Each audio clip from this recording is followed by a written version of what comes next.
तर भावांनो, आज आहे आपल्या चॅलेंजचा दुसरा दिवस. नगरपालिकेतलं काम आवरून आम्ही घरी चाललेलो. सकाळपासून काही खाल्लो नव्हतो म्हणून एससीपीसी मॉलच्या समोर असलेल्या या हॉटेल विहार जवळ थांबलो. गेलो की लगेच आणि ऑर्डर देऊन वाट बघत बसलेलो. थोड्याच वेळात हिंदी पिक्चर मध्ये हिरोची एंट्री झाल्यासारखं दादा आमची ऑर्डर घेऊन आलीत. नाश्ता टेबलवर आल्याबरोबर नाश्त्याचं फोटोशूट करण्यात आलं. त्यानंतर दोघांनी पण नाश्त्याचा बुक्का पाडला. पोटभर नाश्ता करून फुकटची बेडशीप खात आम्ही मालकीनबाईंनी दिलेल्या ऑर्डरनुसार मॉडर्न बेकरीमध्ये आलो. इथून आम्हाला मालकीनबाईंसाठी नाश्ता घ्यायचा होता. मग नाश्ता घेतलो आणि घरी चाललेलो.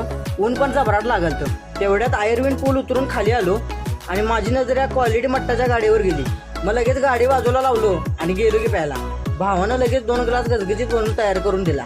भावानं मट्टा असला भारी लागालता, विषय झाडो. चांगल्या आयर्विन पुलावर जाताना इथंच झाडाखाली या भावाची गाडी असत्या. कधी पण आला तर एकदा नक्की ट्राय करून बघा. मम्मीची रिॲक्शन अशी आल्यावर मी आणि 2 ग्लास भरून मट्टा घेऊन आलो.